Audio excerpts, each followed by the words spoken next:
secret. Oh, brother. Jo shook her head at her best friend, Delta Childress. Is it possible you're going a tad overboard with this competition? Joanna Pepperdine, you know that winning the Divine Fall Festival baking contest could put our bake shop on the map. Fall had finally arrived in the small town of Divine, Kansas.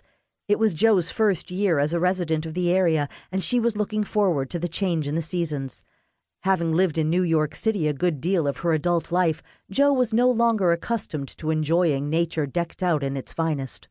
As of late, the buzz around town revolved around the fall festival and the harvest season. Delta, a former prison cook and now Jo's cook, had decided to enter the competition. She'd spent the last several days experimenting on an array of recipes, from mile-high pies to decadent desserts. Fortunately for Jo, she, along with Nash, her handyman, and Gary, the gardener, were her official taste testers. Although each of them had assured Delta every recipe was contest-worthy, so far none had passed her strict standards. They flock to our stores as it is. Jo wagged her finger at her friend. You're not fooling me. You're determined to beat Marley.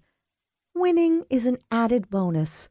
Besides, Marley has won the last 2 years. Not that Marley isn't a good cook, but it's time for a new reigning champion. And you aim to be it, Jo said. I suppose friendly competition is healthy. Will you at least tell me what you're making? Not yet. I'm still perfecting the recipe. Delta returned to her mixing bowl. How is Sherry's new job at the deli working out? It's too soon to tell, but I think she's having some conflict with the woman who is training her. At least I suspect that's the case. You gonna mention it to Marley? Maybe. On the one hand, I want to help, but sometimes butting in only makes matters worse. True. Perhaps you should let Sherry bring it up, Delta wisely advised.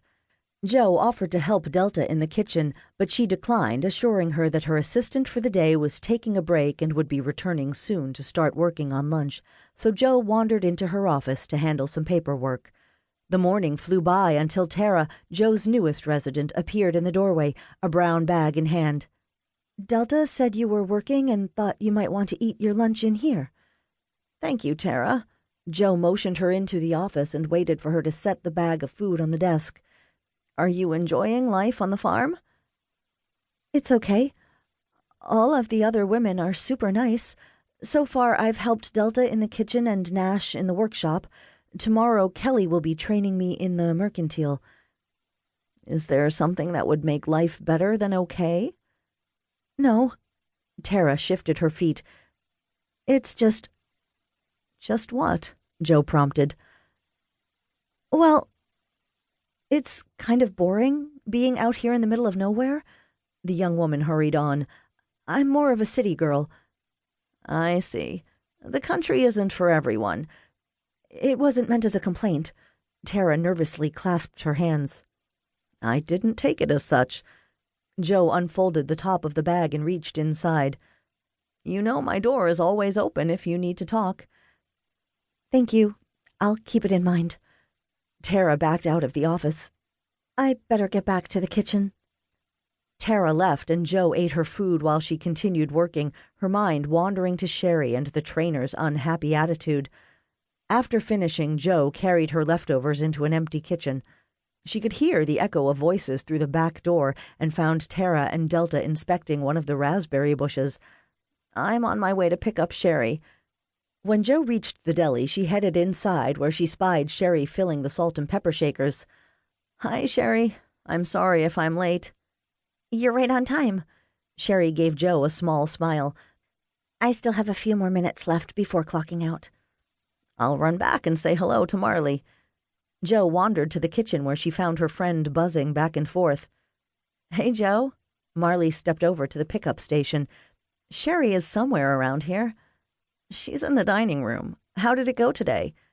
Marley swiped a strand of hair from her eyes and motioned to Jo. So. Do you have a minute? Sure. Jo cast a quick glance behind her before following Marley through the kitchen and onto the back patio. I take it all is not peachy keen. No. Marley waited for the door to close behind them. Unfortunately, it's not.